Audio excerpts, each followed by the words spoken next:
Bonjour à tous et à toutes. Le Midrash nous dit que Jacob et Ésaü, Esav, se sont partagés les mondes. Jacob a pris le monde futur et Esav a pris ce monde-là. Et donc, il y a des religieux qui pensent qu'en fait, ils ont perdu au change. Ou même s'ils n'ont pas perdu au change, en tout cas, dans ce monde-là, ils ne pourront pas avoir de plaisir parce que ce monde-là, il leur appartient. Maintenant, on voit quelque chose de très intéressant.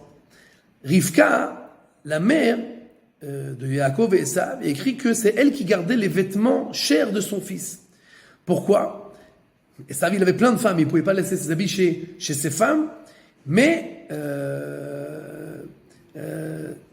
Rashi nous dit qu'il connaissait bien ses femmes et il savait qu'il valait mieux laisser ses habits chez sa mère, c'était plus sûr.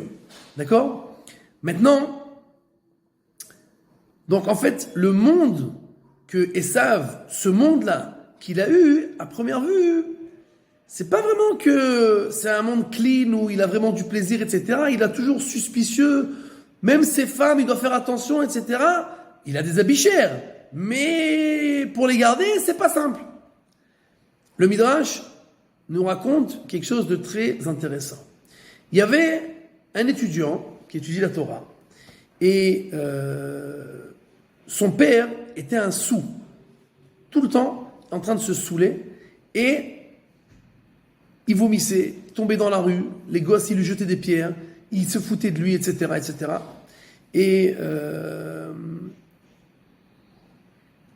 le fils il avait honte, mais tellement honte.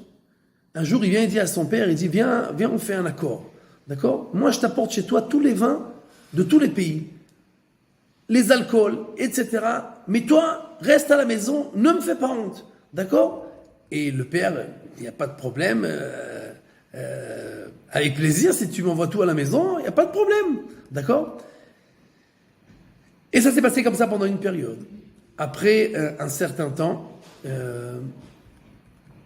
le fils, il va dans la rue et il voit quelqu'un allongé par terre, dans son vomi, complètement saoul, et les enfants autour qui rigolent et qui lui jettent des pierres, etc. Et il croyait que c'était son père. Alors, il a eu très peur et puis il s'approche, il voit que c'est pas son père. Ah, il a dit, oh, c'est le moment ou jamais. Il va à la maison de son père, il dit, papa, viens avec moi, il faut que tu vois quelque chose. Alors, il prend son père, et il s'approche, et c'est vraiment un spectacle terrible. Et le père, il regarde comme ça, et puis le fils, il est content, il croit que son père, il va comprendre un peu ce qui se passe avec lui quand il est saoul.